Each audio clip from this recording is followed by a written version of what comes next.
Hello, welcome back to show. Music today is by Makeshift. To find us, you can go to facebook.com/greatsra, twitter.com/motherfucking-sr, and minds.com/same rules apply. Enjoy show.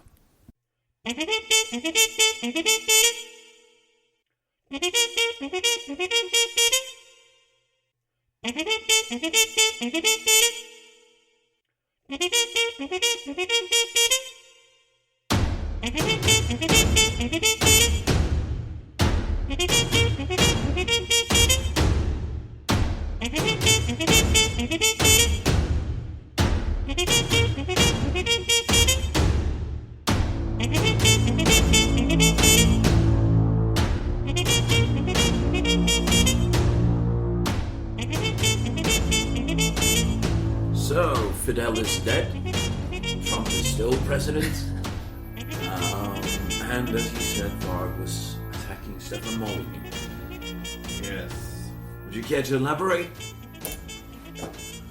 Oh.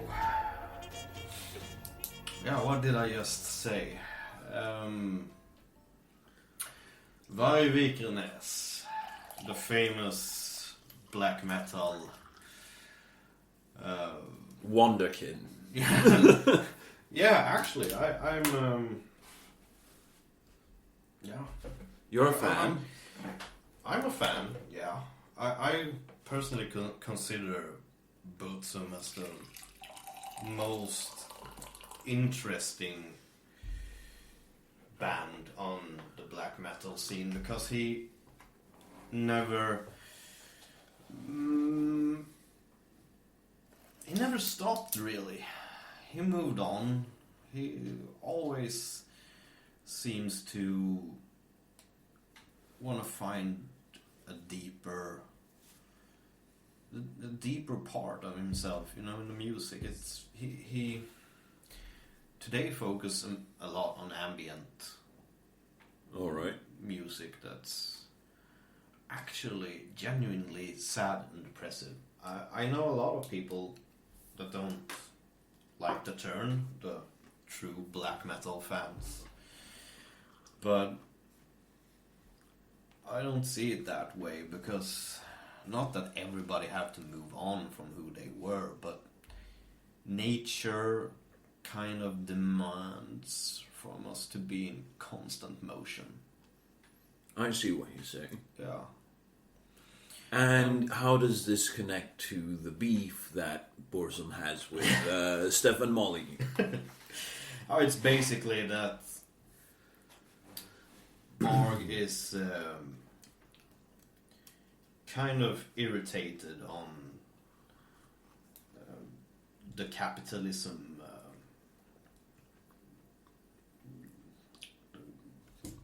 How would you say? The commercialized version of capitalism that Stefan Molyneux talks about. This sort of if you have noticed over our short lifespan, commercials have moved on from telling you got to buy this because this is so good and this is this and this is why it's good. Now commercials tell you to buy things because it's upplevelse. It's experience. Yeah, exactly. It's the experience of owning something, and I think that is really what Varg tries to rebel against. No, not rebel against, but what's his beef with Stefan Molyneux and for things like that systems of government, system of earning money and shit like that isn't supposed to be an experience in that way. It's something. Basically, Varg is a tribalist, so it's so hard to even discuss political systems. But as you were saying in Swedish earlier, yeah, You said that both the capitalist and socialist, and also the national socialist way of running society, according to Varg Vikernes, is domesticating of human beings. Yes. It's hard to define that more because, yes, civilization is a domestication. Well, I mean, The natural urges is something you have to put aside. You can go back to Nietzsche, who said what was wrong with us. It was because we didn't feel our inner Dionysus. We had the rest, but we didn't have the indulgence into our nature. We didn't have the indulgence into sex, for example, in the 19th century, because you still have those Victorian ideals of the purists. yeah, but we have them nowadays, though. Especially if you consider, all of the fucking slut walks, hookup culture, and all of this. Sure. So, with the arrival of the 21st century, we had access to all of this. We also had protection against diseases, and the worst disease of them all, getting kids. We have protection against these things. Yeah. And even with all of these things in place, our society today is basically in free fall. Yeah. We are sexually liberated, we are indulgent, we are doing the stuff that Nietzsche basically said that we lacked, and we are worse off than ever before. But Nietzsche doesn't talk about society. He talks about the individual, and that is also where Varg comes in, that we talk about civilization. Varg and me alike, that is... Yeah, we both are agreeing that civilization is an unnatural condition. Both yes and no. I remember watching... I haven't read the books. Watching Jungle Book when I was a kid. Not the Disney version, but the British version from like 1942. Is this with the stocky drawings where it's like Mowgli meets the elephants? No. I had some sort of series. It's actually a color movie, but I just think it's one movie made in like 42 or 43. I'm not sure if that's the one that I had. Okay. I had some sort of other that was also in color, but it was very stockingly animated, and he got this boomerang that he used for everything. No, I can't remember that. But yeah, the thing I took from this movie was that people that have read the books maybe can fill out on this one, but they constantly talk about the fight between the jungle and the man, the city. They try to build a village, and constantly the jungle tries to take back what is the jungle's property from the beginning. Yeah.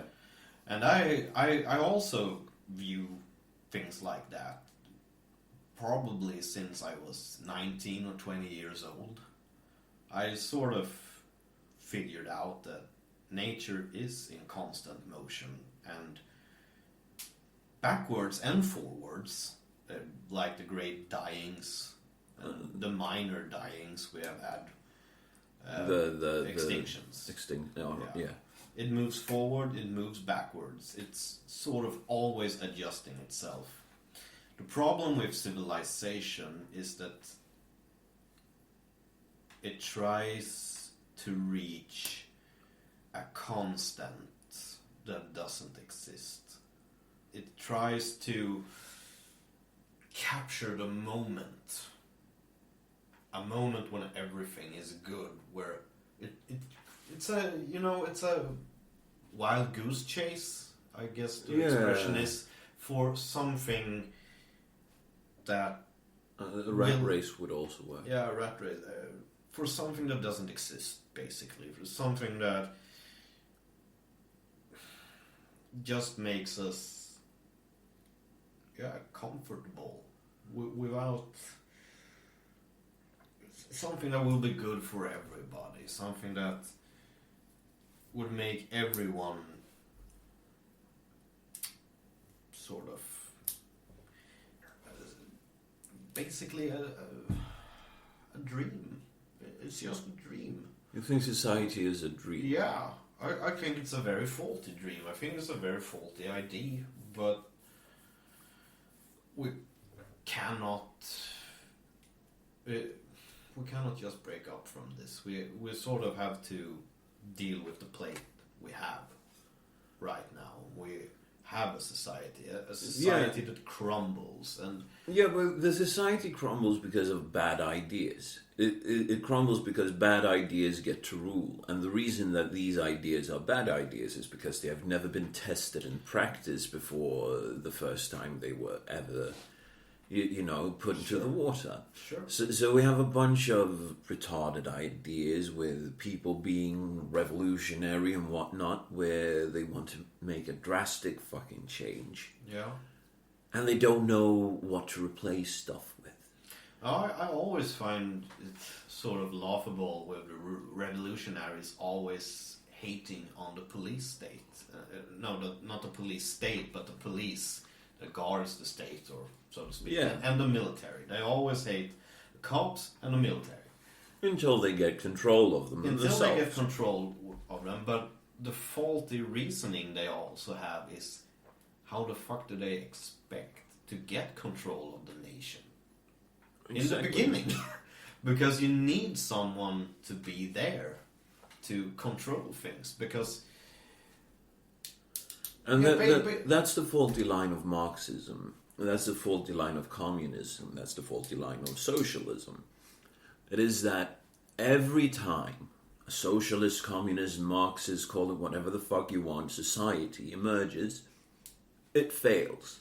Yeah. It goes into genocide mode, and then it falls and crumbles and fails. Yeah, but there you have the problem, because socialism is basically viewing the enemy within the people. The people are enemies between them. Yeah.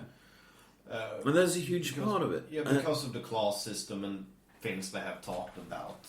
But when you view other kinds of... When you take capitalism, you have this... Yeah, but let's stay on socialism, because the reason is, every time a fucking socialist says that was not real socialism, what they're actually saying is, if I had the power, it would be a lot different. Yeah, and that's the thing. You cannot have power over a society. No, but you have the same thing in religion also, because that wasn't true Christianity, that wasn't true Islam. You hear that. Yes, it is. You hear that all the time, and I don't... My view on it is so different on what we have, because I promote an autonomous system. I think it would be the best, but we sort of have grown past the ability of doing that. We don't have the opportunity to go back that far anymore, because we are too many people. We are basically 7 billion. You can't go back.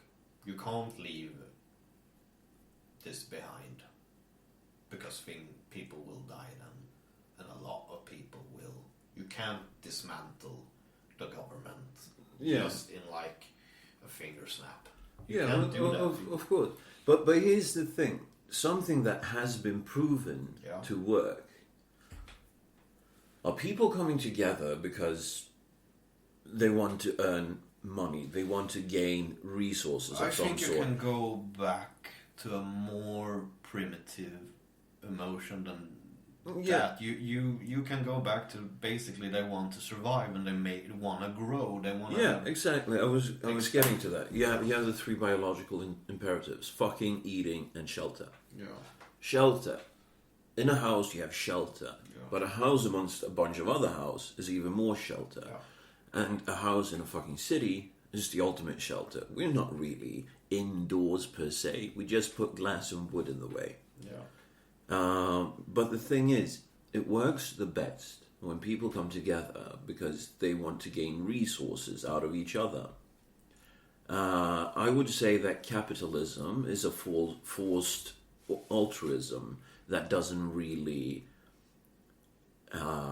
inhibit the individual as much as the other systems. No, sure. Because we are as many as we are, but going back to Stefan Molyneux and Valley, the basic thing, which I can agree on with Vag on that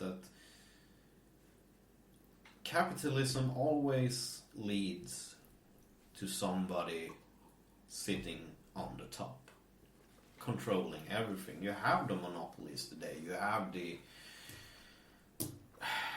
pharmaceutical companies. You have the people in the food industry that basically owns the lot. Basically owns everything. Yeah, and I can agree with that. And this is where I think that Sweden made it really good before. Back in the 50s, 60s, 70s. The state's only mandate was to stop people from getting too much power. When You also have that in the bank system at that time. Yeah. Which is rather interesting. But since we moved to Sweden now, we have a big announcement that we have a part of the government, a financial part of the government that... Ooh, that was a lovely segue. Pat myself on the back. that controls... not controls, but... They make the calculations for the government. The government comes and says, we want to do this and that and that. I'll see for the translation for it. Yeah. Continue. And the government comes and says, we want to do this and this and that. And they run their numbers. And whoops. This government that we have now lacks 50 billion Swedish kroners, basically $5 billion US. Yeah. Which is a lot for a small country like Sweden. Yeah, with 10 million people. Those money doesn't exist at all in the vicinity of the 4 years that are coming.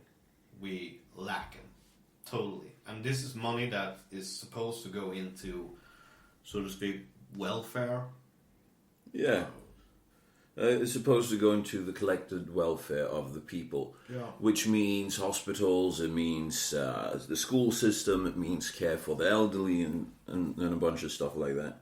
I'm going to check it out here. Riksrevisionen. National Audit Office. Good grief! Oh, but basically, they run their numbers to, they do the plus and minus thing. Yeah, they do the calculations. Yeah, they audit the government. Yeah. They add and they subtract And whoops, we lack $5 billion US. And the thing is, I can't remember any time this had happened before where they go out and talk against the government. They say the government don't know what they're doing. Yeah, it is a completely unique situation. I can't remember any situation like this either.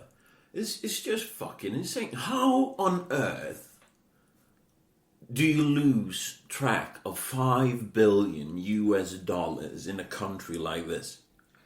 Yeah, we were actually talking about that before because neither of us really understands how the fuck we did get here.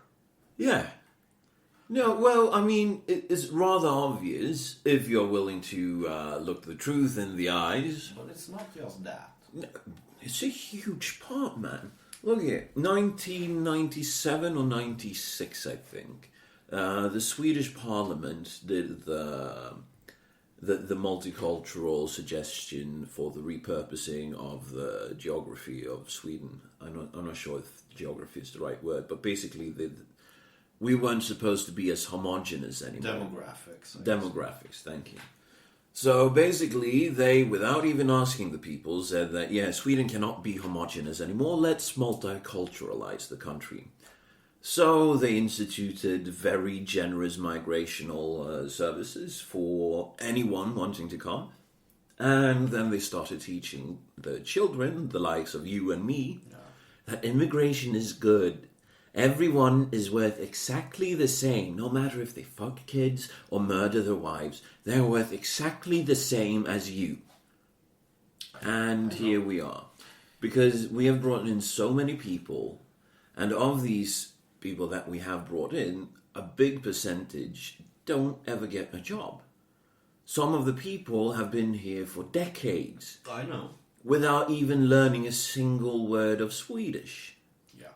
But 18 years. Yeah, I know. But for me, it seems like it's...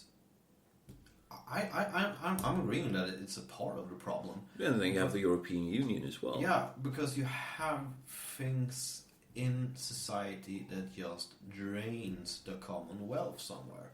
Me, I think it's a shit ton of bureaucracy that doesn't need to exist. They patch and they patch and they patch. They don't make a new garment. They patch over and patch over and patch over and patch over. That makes a lot of dead weight. Why do companies usually work better than a government? Because corporations weed out the weaklings, so to speak. If there is a job that don't have to be done, nobody wants to pay for it. But in Sweden we have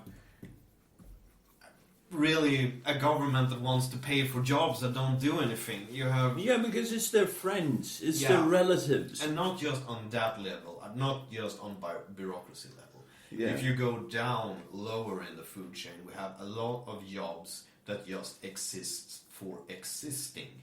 Yeah. Paid by the government, and that is. You have an example? The last 3 or 4 years, basically, they have existed where the government sort of decided that we have too many people that are unemployed. We need to do something for it. About it.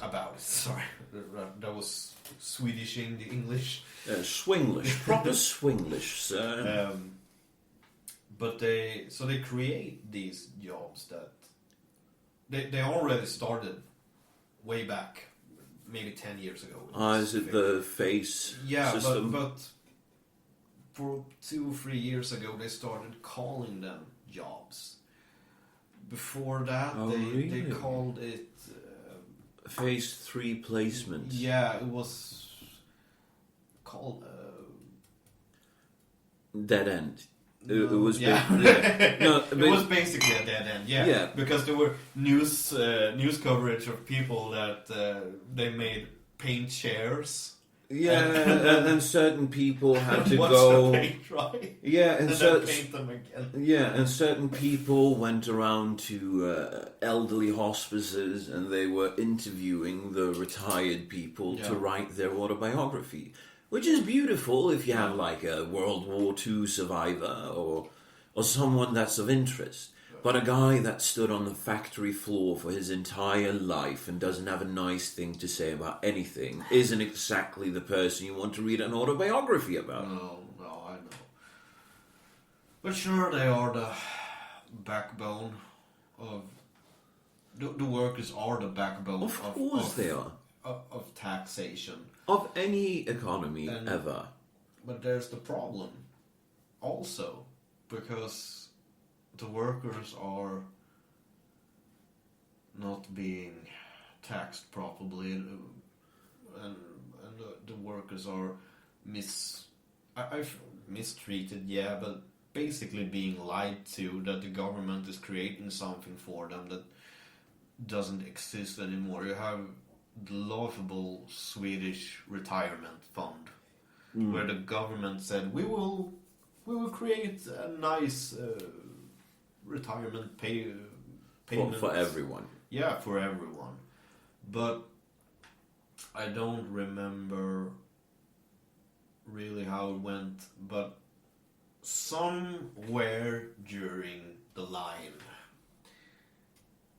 I think during the 90s. Someone saw that the government the state isn't booming enough anymore. we have insufficient funds. So they start to borrow from the people's retirement funds. And this has just gone on and on and on and on. They have, we that are born in the 80s won't probably get, we have still paid taxes for it, but we probably won't get anything out of it. Yeah. Because the money are out. They are spent it on. It's basically the same issue as they have in the US with, say, Medicaid and Medicare. Basically, they borrowed money from it to cover up another blind spots in the economy. And now the system is about to crash. Yeah. And yeah, that ties together with, you know, the broke retired people in Sweden that don't have enough money to eat for the day, as an example. Yeah. Which is fucking terrible. They were promised something.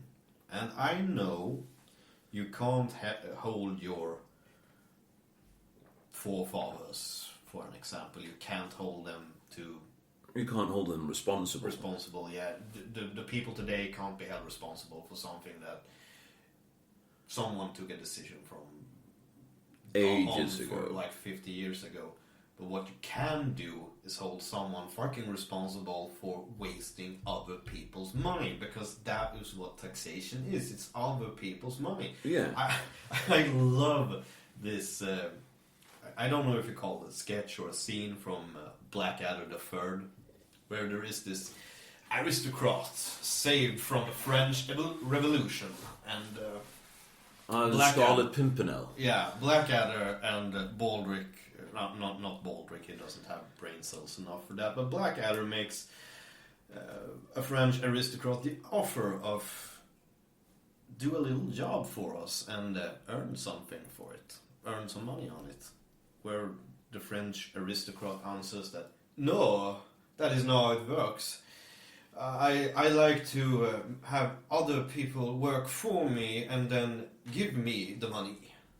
That is basically a taxation system right there that we have today. And the thing is, in Sweden, everyone agreed to paying high taxes because of promises that they were being made. Healthcare. Which is laughable. Yeah. Which is laughable. School system. Yeah, it's also laughable. Emergency services. It's laughable. People have actually died in Sweden because the emergency service has said, no, it's no emergency, you're prank calling. And a strong defensive military. Oh, yeah. We have none of this. We weren't even born when we had a strong defensive military. I think we were in the dying embers of it, actually. But yeah, all of the agreements in Sweden that were in place for the Swedish system to work is dead. Yeah. It's gone. But the taxes are... exactly the same or even fucking worse. They are worse. We have had a couple of big news, actually, the last week, where where the government have made new proposition of taxation, where taxes haven't existed before. For example, the travel industry. Airplane taxes. Yeah, because because people travel not much at all with airplane in Sweden. Yeah, no, they really don't. So the government thought that, well, people should go by plane more. So they removed the taxation on that. And now we will have taxes on it again. And it will probably be... higher than before. Yeah, but it will probably be ordinary sales tax, which is like 25%. Yeah, but that's still an insane amount of money. It's an insane amount of money, and it's an insane price raise on the tickets. Because that's a 25% increase. But what our government doesn't understand is that when things cost more, people won't. They won't do they it. Won't consume. No, exactly. This is how you kill an economy. Yeah. You raise the taxes on stuff that doesn't really need to have that high taxes. Yeah, earlier this year, solar panels. Our really... Yeah. We have a really environmental friendly government. And they put taxation on solar panels. Yeah, but it's a bit worse than this, actually. Because I know it's more complex. I have to tell, my mother and her fiancé, they bought solar panels to heat up the floors and a bunch of stuff like that. Because there was a governmental grant for environmentally friendly options, such as solar panels. So you got a subsidized price whenever you bought solar panels, so that you would get solar panels, because then they would be like, yeah, but we do need to tax those, just so you know. The solar panels in Sweden is ridiculous from the start of it, because we don't have much sun, and basically the whole country is powered by water. Yeah, it used to be powered by water. They've now they buy electricity from Germany and stuff like that. Yeah, but here's the thing. Let's say that you have a swimming pool as an example. Yeah. During the summertime when it's actually hot out, you can use that heat to warm up your swimming pool instead of using a bunch of electricity. It's for stuff like that, to save on the environment and shit. But here's another thing. Even if Sweden stopped all consuming, all travel, everything, the gains on the carbon footprint of this worldwide would be gone tomorrow.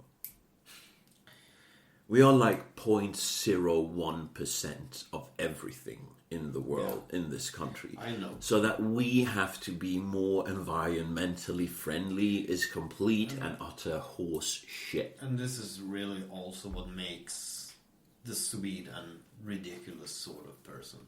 It's because the Swede actually think that the world is watching him. Yeah.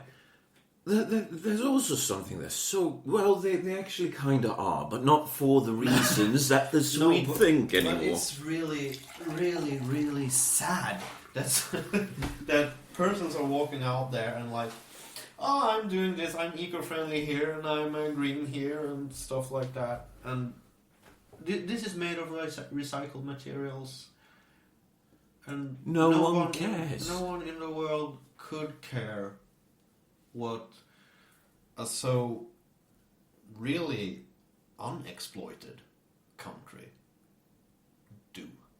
Yeah. Watch China.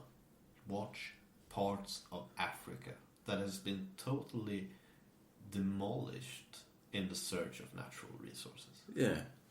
Polluted like something, things we can't even in Sweden comprehend. In a normal part of Sweden you can still drink the water from the rivers. Yeah. Try to do that in the Yellow River and you will turn yellow. Try to do that in the Ganges River. Oh no, don't do that in the Ganges. Please, just don't. If you're in India, you fucked up. You went on the wrong fucking airplane. You need to contact your embassy and get the fuck out. I mean, have you had friends that has traveled to India? Actually, sort of fun story, but yeah, my grandfather lived in India in the 80s, building up a typewriter factory there. Yeah, well, I mean, that's a different thing. But he didn't drink the water. That's really important. He drank Johnny Walker Red Label.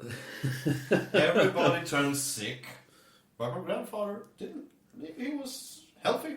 So all he drank for that time was alcohol? Basically, yeah. So he had no H2O whatsoever? No, I think it was beer and Johnny Walker. Dude, your grandfather is a fucking legend. Here's the thing. We're going to open up a web shop. And in this web shop, we will be selling mugs and t-shirts. We need to find a portrait photo of your grandfather. Oh, I have. Good. Because, how long was he in India for? Oh, I don't know. It was... Years, right? Yeah, but months in the... Months at a time. And then he came home and... Yeah. So basically... Because this is a long time ago, you have to remember. They didn't have the internet. No, they didn't. So they had to go home and report to the mother company. Alright.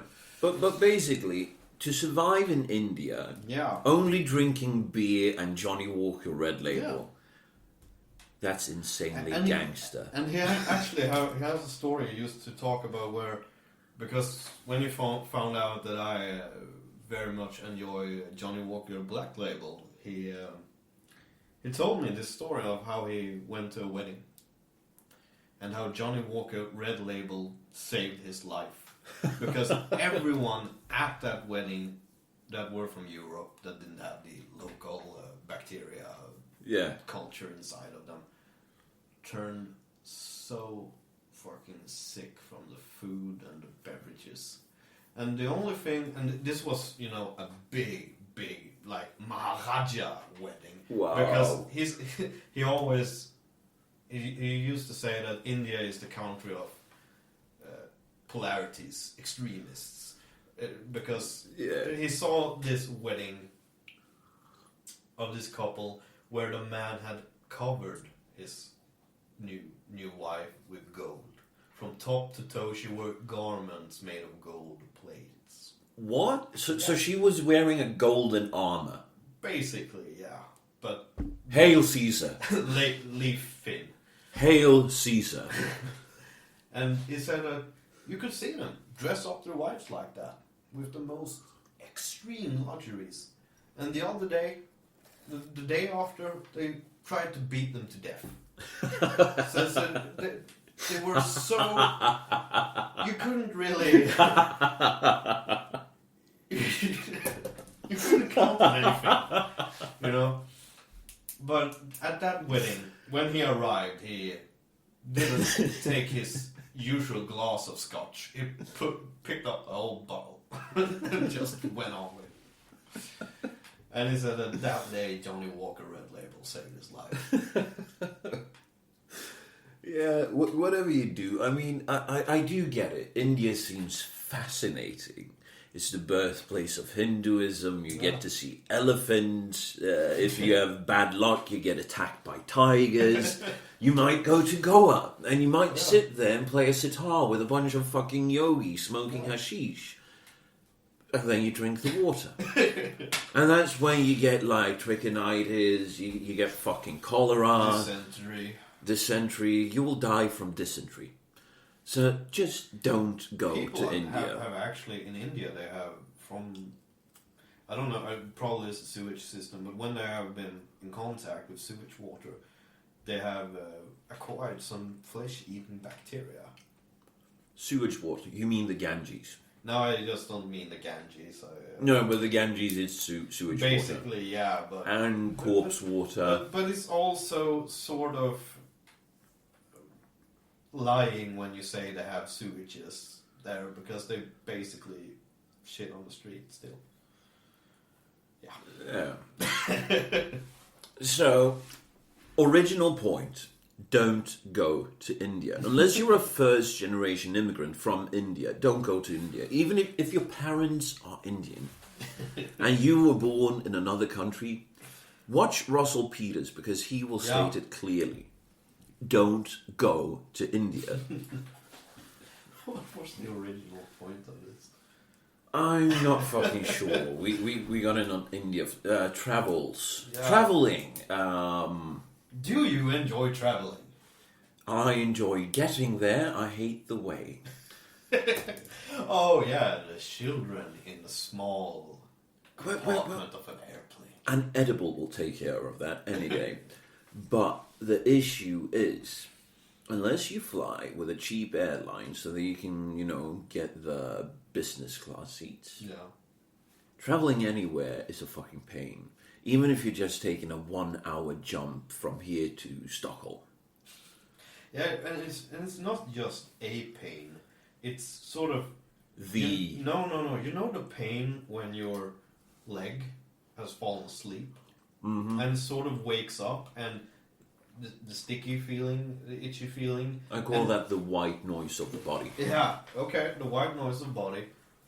And then suddenly you move your leg, and this just thundering pain just go through all of your body. And you're just crimpling down, and pulls up the leg to the body because it just hurts, and your basic instincts is to find out where it hurts with your hands, and you just smack that leg and the pain just rumbles on in your body. That is traveling pain. Yeah. No, but that's the fucking blood rush you get from dislodging whatever clog that you've created in your fucking leg. It's so fucking painful. The only time I actually enjoyed flying home, flying anywhere, was probably the first time I traveled back from the US a couple of years back. Okay. Over that summer. Because let's just say that I had a piece of chocolate. Yeah. And this chocolate just gave me this euphoric rush. Yeah, that chocolate is hard to forget. I can understand why chocolate is your best friend. So basically, taking a piece of that, I fell asleep just after dinner. And I woke up just after we passed the British Isles. And they were like, "Ladies and gentlemen, we are now 2 hours away from Copenhagen and we will be serving a small breakfast." I was just like, fucking breakfast, man. I've never been so happy. And I was only jet lagged for a day. Oh, something went up into my head. We can't forget to talk about this. What? The Swedish director and former Bathory drummer, even though he just was in Bathory for a blink of an eye, Jonas Åkerlund, All right. is directing a movie about by Vikenhäs. Oh. Not just that, but basically the whole mayhem, the Norwegian black metal band. He makes a movie that's called Lords of Chaos. We gotta see that. We're gonna see that. And basically everybody from the black metal scene from that day has just spewed their guts over it. They fucking cringed on that someone makes a movie about this, especially somebody that wasn't there. That is a big beef about it. But I just have to say, I can sort of understand them. Because if you are not into black metal, and you see what most black metal kids actually do, you will cringe. You will basically see the nerd of the fucking nerds doing some dumb shit that you can't really understand what is going on. If you think about it, you do corpse makeup, you grow your hair long, you get a leather coat, and you always have that leather coat on. Even though it's, like fucking 90 degrees Fahrenheit. You walk around in that fucking leather coat. With your white makeup on. Yeah, and go into the woods, and you be lonely in the woods. Yeah. And listen to music. No, I've always been always. Now the expressions comes, but I've been a big black metal fan for quite a time. Yeah, quite a time, and the thing actually that got me into black metal wasn't. This will sound funny, but it wasn't the music. I wasn't interested in something that was that hard, so to say, in that time, because the hardest the hardest thing I have heard up to that point was probably Marilyn Manson. Ooh. And I don't remember how I think the first band I listened to... Remove your hand from your mouth. The first thing I listened to was Dark Throne, I think. Gylve. Fenris. Yeah. I think it was that. And I was struck by the primitive feelings of fear and anger, the growth. I could almost feel, the short Swedish summer where the flowers, everything is slower here, everything grows slower, everything strives more to grow. I could almost feel the flowers trying to reach up to the sky, and then the winter came with its hard Embrace. voice shouting, eating up that flower, and I could just see the dark Nordic night sky with the pine and firs. The only thing that is between you and the stars with the darkness of the trees. I could just feel all that. You know, every nightmare you had as a fucking child, and you were afraid of the dark. And I could. So it wasn't the music that got me into black metal. It was the feeling, how it sort of consumed every sort of comfort I had in my body. It was like, this is real fear. This is something older than humanity. Oh, it was fucking marvelous. And then I was stuck. Because it didn't make me happy in that sense. The music didn't make me happy. And I think it was never its point of making me happy. But, you know, you listen to a good rock song, you get in the mood, you swing around, you maybe sing a tune or two. Yeah. But this music was so counterproductive, I guess it's called, to me and my well-being, that it's I could sort of identify with it on a level that I hadn't identified with anything else. I'm actually a friend. I'm actually friended with. She's an old sweet lady that is an old music teacher, piano teacher. Yeah. And How old is she? 70. Yeah. And I introduced her to black metal. Jim likes his gilfs. Yeah. I introduced her to black metal last year. And this is a big fan of opera, especially Puccini.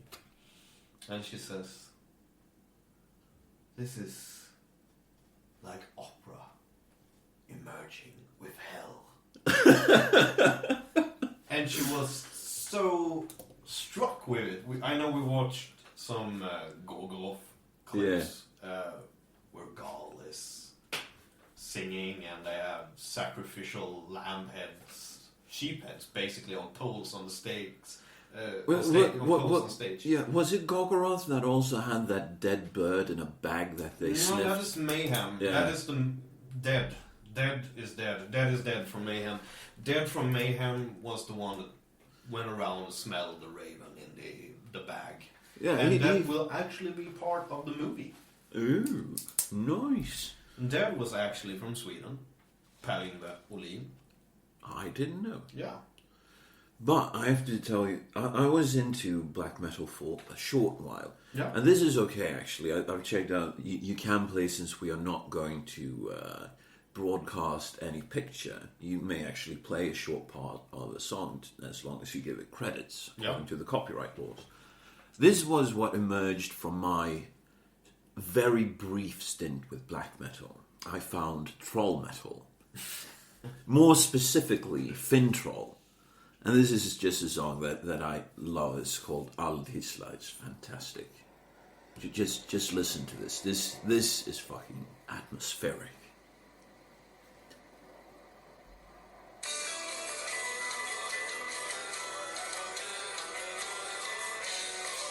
It's the exact same feeling that you got with black metal for me. But add some more fantasy-like beats.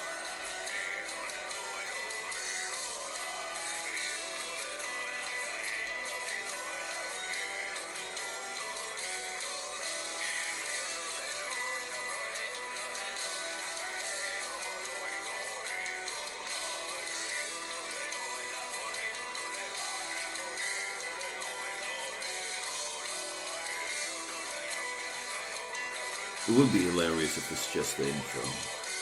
I think it is, because the track is 6.5 minutes long. Yeah, but the song is actually... Yeah, here it comes.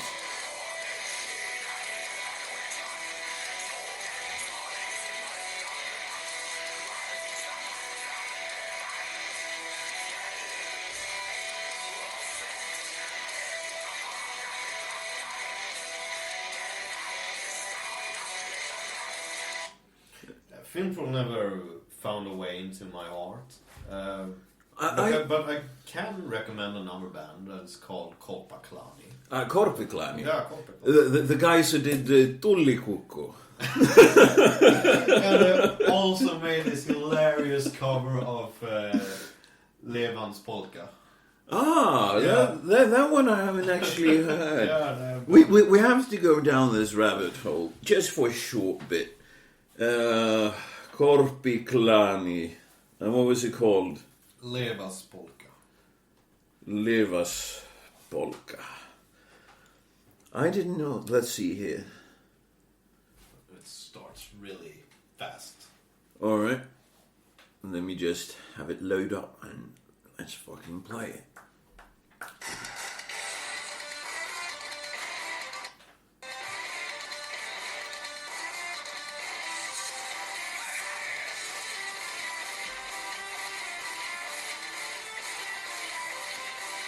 It's better than the original. Yeah.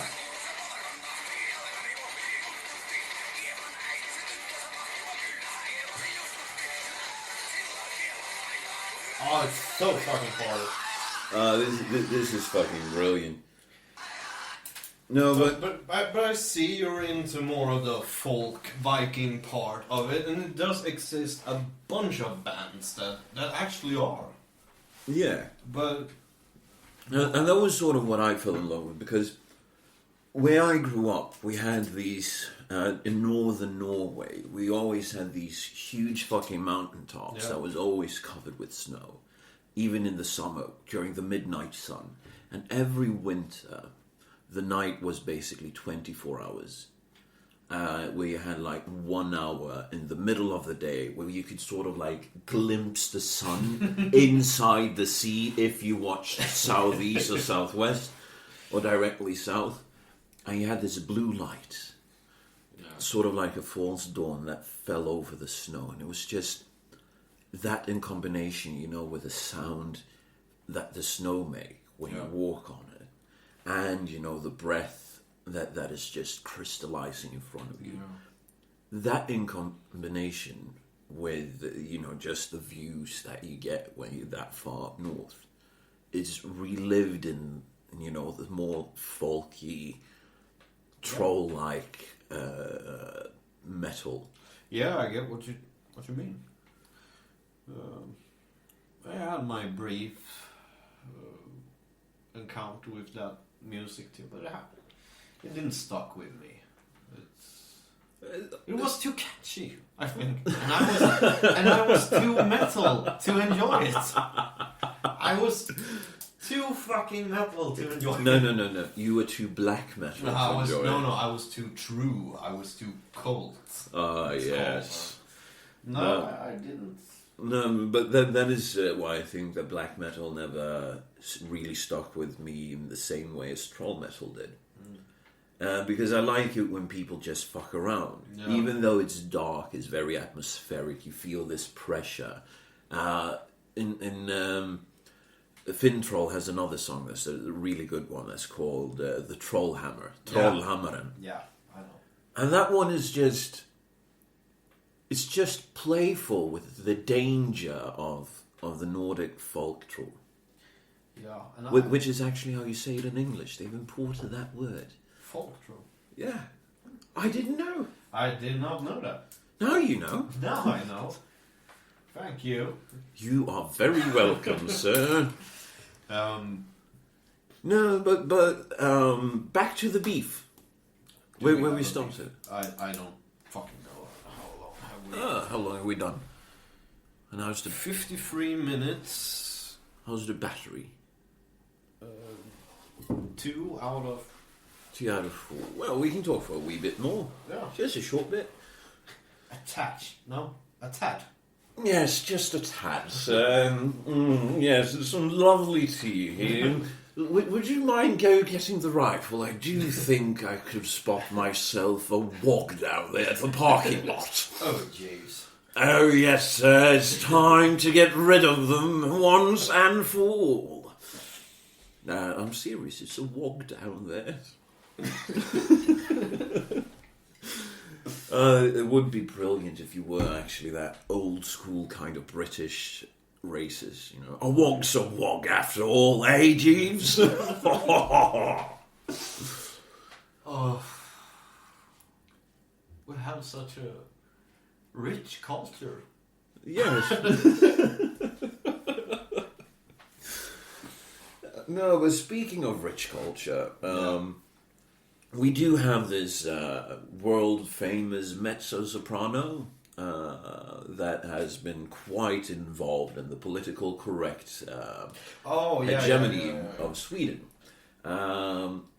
Malena Erdman, her name is. And the thing is, she's been one of these most obnoxious, like, yeah, don't be a racist, open up your home to the newly arrived. You know, basically the narcissism that strikes famous people sometimes. Yeah, and then they become hypocrites. And everything, according to her, that could even poke fun of it.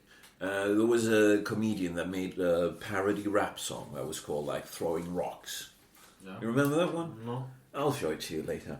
But it was basically like, yeah, I don't have an education, I don't have a job. What's my solution? Let's throw rocks. Something like that. And she went out like, that is racist. That is just terrible. You cannot do that because that is racism. And then one of her colleagues that she likes, the one who's supposed to do the Christmas, Sanna Nielsen. Yeah. She went out and she did this horribly bad costume, actually. I have to say that one wasn't even comical. No, I saw the picture, but I was sort of...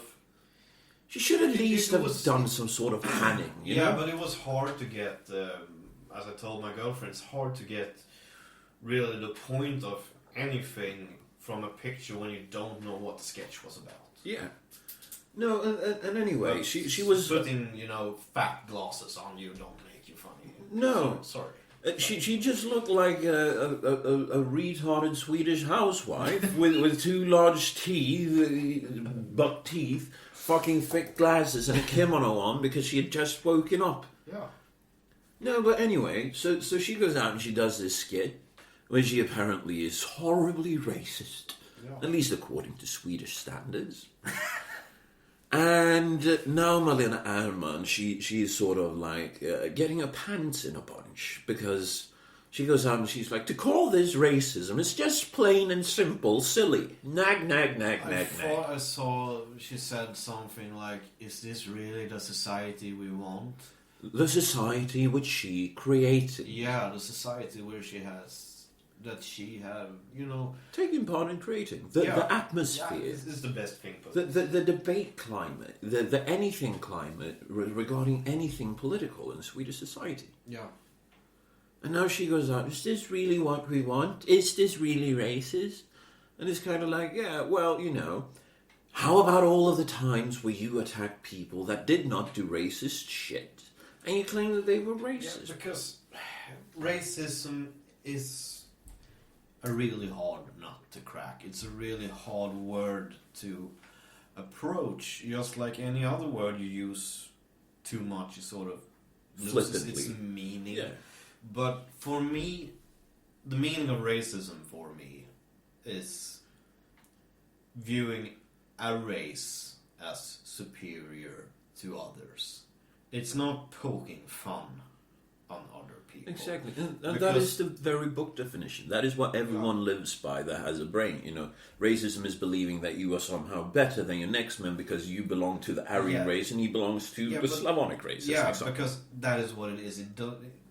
I don't care what your skin color is. If you hate another person just based on the skin color, you are a racist. It goes both ways. It goes always. Same rules apply. Yes. Ooh, very nice, sir. Extreme, just extravagantly there, sir. Brilliant. Yes. In my broken English. No, but basically, I just find it hilarious, and I do hope that the guys that she has attacked will now attack her back and subject her to exactly the same fucking rules that she has subjected other people to. The problem is, if they do, they won't get attention for it because she has already destroyed her reputation. Yeah, but the thing is, if she is constantly bombarded with shit on Twitter, on Facebook, on Instagram, in the newspapers, her existence will seem pretty hard to live by. So I'm just happy. I actually really, truly hope that she will get the same shitstorm that any one of us would get in a situation where we actually did something that she would attack. Yeah. Because she deserves it. That is also... People like her sort of amuses me and sort of fascinates me because the universe, the thing outside of the window, is so indifferent to your existence. Nobody would miss us if we went away. And if you poke your head so far up into your self-obnoxious ass that you make these things your priority in your life, I'm sorry, I just don't get the respect for you. I just came to think of the perfect quote for that. It comes from the old series called Boston Legal. Okay. Take yoga classes. That way you might gain the necessary flexibility to shove your head up your ass. Yeah, but and I think the people are becoming more and more blind to their own mortality. We're sort of stuck in this motion that makes us all to demigods. And that's why you need pot. And that is why you don't need to put more snowflakes into the pot, because basically but you need pot. Yeah, I know. I get what you're talking about, but that makes me just so furious that people's lives have become so meaningless to themselves that they strive to make demigods of themselves to other people. The only one you can actually mean something to, in the real sense of the word, is yourself. Because everybody else that's in your life, your mother and father, they will die. They've been there all of your life, but they will die eventually. Mm-hmm. Your friends will come and go. Mm-hmm. Mistakes will happen. They will die. And in any other sense, they weren't there from the beginning anyway. Mm. People always leave. No, but everyone... if you don't make friends with yourself, and you don't see yourself as fascinating or interesting, and are afraid of indulging in your inner demons. But if you don't make yourself the priority of your life, you sort of get this snowflakiness that we are in now, where it have become so important how other people define you, not to define yourself.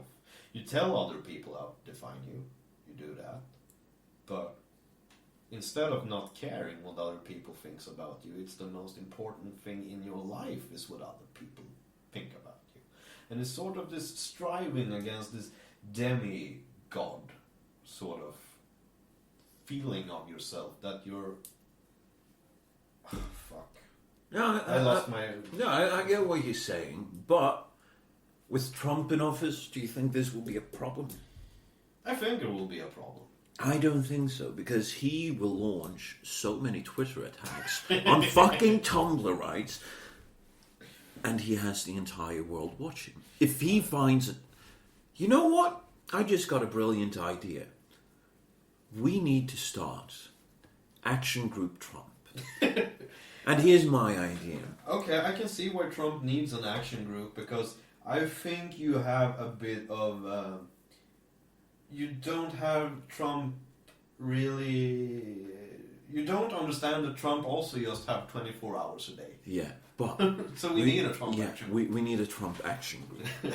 And the Trump action groups main and sole purpose for the good of the nation and for the good of the world will be to find the Tumblrites, the special snowflakes, online, on Twitter. And it will be great. It will be the biggest. And what they will do with this is to keep on bombarding President Donald Trump with tweets about these fucking crazy people, so that Trump will see them, and he will get furious, and he will send out, look at this fucking retard right here. What the fuck? Where did we go wrong? The American dream is dead. When you come to... There was actually... When I think about Trump and young people that are sort of lost in themselves. Yeah. In Sweden, when they reported on the... and they did do that in the United States as well. When they reported on the election, they were like saying everything would be great if the youngsters only was the ones who were allowed to vote. With not understanding that with youth, in youth, you have more feelings than rationality most often. Mm-hmm. And nobody really seemed to understand that these, like 90% of the youngsters voted Democrat. What people don't get is that they will grow up. Yeah. Sad to say, sad truth, but they will grow up. Yeah, and here's the thing. I think it was Winston Churchill that said, a person below the age of 30 that isn't a socialist has no heart. Oh. But a person above 30 years of age that isn't a conservative or a capitalist lacks a brain. Okay. Something like that. I was thinking about another quote of Adolf Hitler. Oh, yes! Just like, nobody below the age of 30 has something to do in politics. Well, fair point to Adolf. Fair point to Adolf, actually. I think it has something to do that himself was 30 years old when he first engaged into politics. I don't know. And look how far he went. If you just wait until you're 30 before deciding your career, if you're supposed to go into politics, that way the world's the limit. Well, actually, the Soviet Union was the limit, but we don't have any Soviet Union anymore, do we? No, don't need to be afraid of that. And on that, I'd say that this is a perfect way to end this episode. Yeah. Cue Hell March. Cue Hell March. To find us, you can go to facebook.com/greatsra, twitter.com/motherfucking SR, and minds.com/same supply.